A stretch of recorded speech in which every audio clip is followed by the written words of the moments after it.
Welcome back, guys. This is Logic, 1424 podcast. We're here on the cruise, and I have a lovely guest with me. Her name is Paula Jenkins. She is the creator and owner of L.F.S Consultants. Please welcome her. How are you doing? I am well. Thank you for having me. Man, it's been one trip, hasn't it? One heck of a ride. Yes, it has. How do you feel? I feel good. I feel good. So much of what being a speaker and an entrepreneur is continuous learning. And learning for me is really important. And it's wonderful to be in a room with other people who are doing the same thing. With the same aspirations, Absolutely. same motivation. Absolutely. Birds of a feather flock together. Come on. Okay. So your story is very interesting to me because the way that you broke in, you got my attention very quickly. If you please give them a sample of how you promoted yourself, if you could. Absolutely. 180 over 140. When you hear those numbers, what do you think of? And most people will say blood pressure. Well, that is correct. I go a step further and say high blood pressure. My doctor said to me on October 18, 2017, if you don't change your work environment, you're going to die. It was that clear. It was that direct. It was that simple. And that was the start of me recognizing that the work environment that I was in, a toxic work environment, was not the place I wanted to be. And clearly, I didn't want to die over a job. And so I left corporate America, and within 3 months, I started my own business, L.F.S Consulting, and I have been focusing on financial literacy and leadership development ever since. Now, that's a lot to unpack. And allow me to explain. Because especially in today's world, we work ourselves to the bone. And a lot of times we find ourselves between a rock and a hard place. There's so many stories like yours. Where did you find the courage to say, you know what? Enough is this. I want to put myself first. Yeah. Because clearly you were putting yourself second to put your health in. Yeah. Yeah.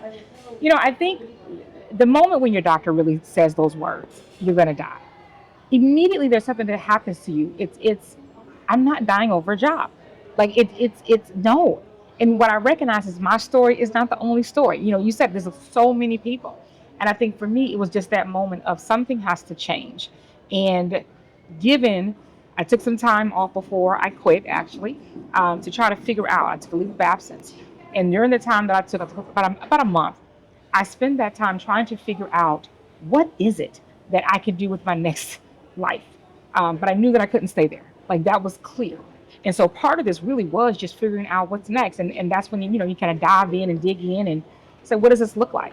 Because after almost 2 decades of being in corporate, that's a long time. I wasn't necessarily ready to leave, but I knew I couldn't stay. And so part of the why is, one, I needed to. And two, as I started the business, is recognize that my story wasn't, an anomaly, but people needed to hear it. They needed to hear it. And when you start thinking about what your passions are, my passions were, again, financial literacy and leadership development. I said, let's use those and let's start this business. So, what scares me is, especially in corporate America, it is shark frenzy, meaning you'll get eaten alive by your own people if you do not keep up. And to dedicate 20 years of your life, that's not something you walk away from. Yeah. There's a lot of people who unfortunately have put so much in. It's like, well, I guess this is going to be it. But you took negative news and turned it into something remarkable, a positive, the birth of L.F.S. Yeah. Tell us more about that. Yeah, I think so much of it came from, when you realize something has to change, let's just start there. You quickly have to figure out, okay, what's going to happen next? And because I've always wanted to be an entrepreneur, honestly, I think that was my awakening of realizing, okay, it's time. Whether I was ready or not, that didn't matter. What mattered is, I'm going to say it, I think I was forced at that moment. Forced because I don't want to die. And so part of it really was, let's start the business. And again, I can look back now and say, I didn't know a whole lot of things. But what I did know is I was more than capable. I was running all kinds of projects, all kinds of $1 million projects, all those kinds of things. So I knew I was capable. It was a matter of, let's just figure out what you're going to do and what you're going to go out here and teach and inspire and help others. And that's really where it came from. And L.F.S, stands for Leadership and Financial Success. And I Say it started louder. leadership and financial success. And I really started off honestly doing financial literacy first.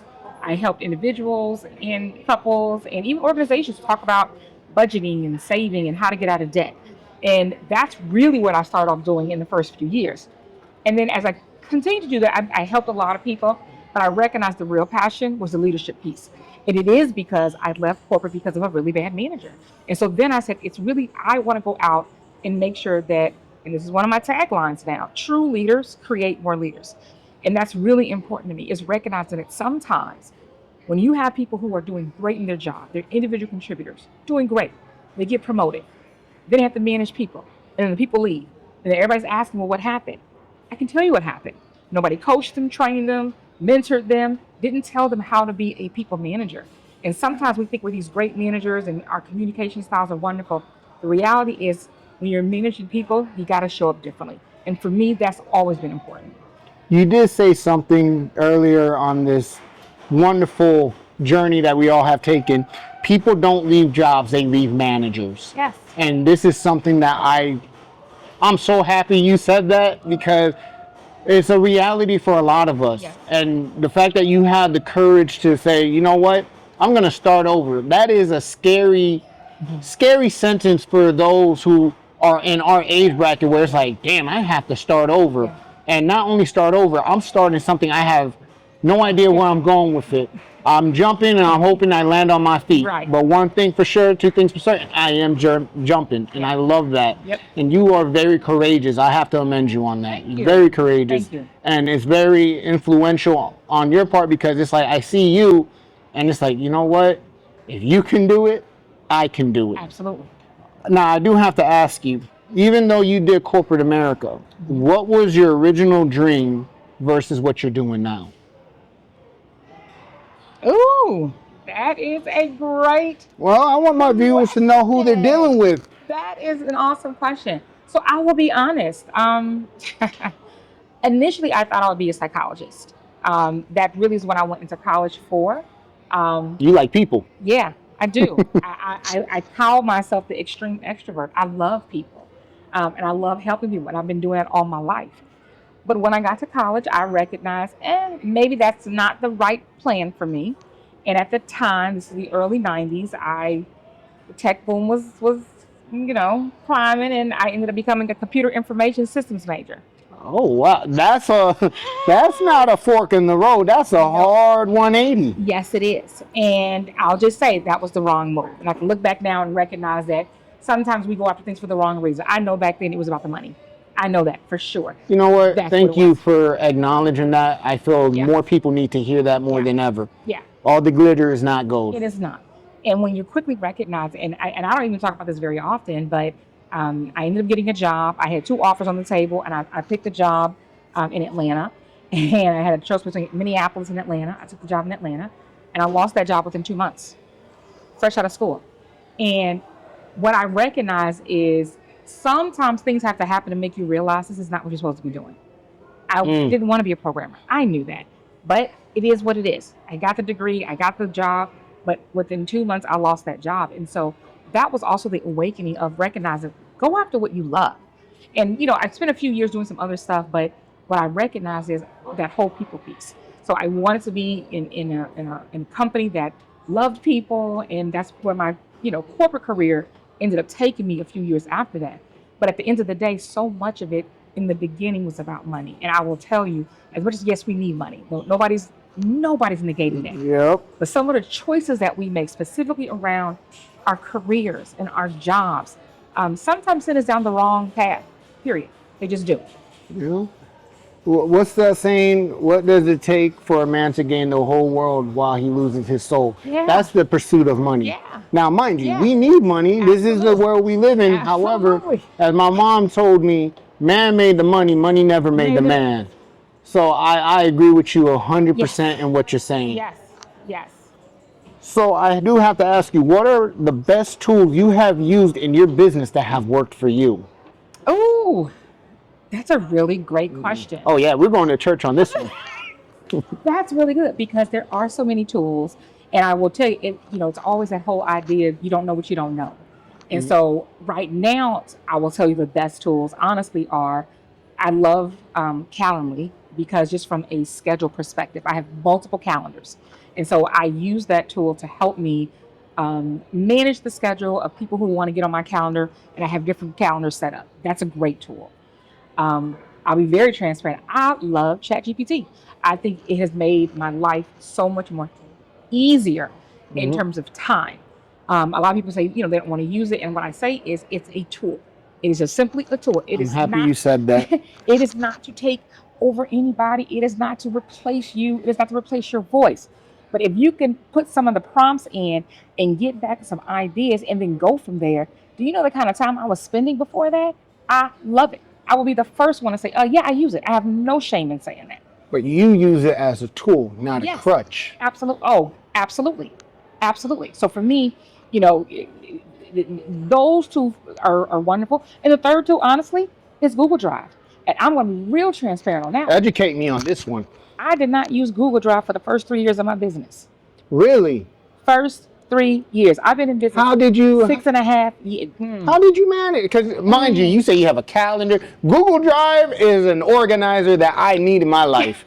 So let me tell you. And that's what I'm saying. And so again, you don't know what you don't know. For 3.5 years, honestly, I use my desktop, which is ridiculous when I think about it now. Like ridiculous. And somebody mentioned, Google Workspace, and they mentioned, are you using, Google Sheets? And I'm like, yeah, I don't use any of that. And they were like, you use none of them? I said, yeah, no, none of them. Like none of them. And after that conversation, it made me realize, okay, could this be easier? Yes, it can. And so what I ended up doing is, of course, downloading, setting it up. Yeah, I'm not looking back. I'm not looking back. I'm happy that you said that because a lot of times we put it in our mind that we have to struggle in Yeah. order to be a noble business. No, we have No. to work smarter. Yes. Listen, you work smarter, you get better results. on. That's where it is. Come on. And yes, I understand where that logic comes from. Yeah. But at the same time, we're in 2024. Correct. It's time to get up ahead, especially when you see so many others do it, Yep. and you're now telling yourself, I can do it too. Exactly. That confidence Exactly. boost is utilizing everything around Yep. you.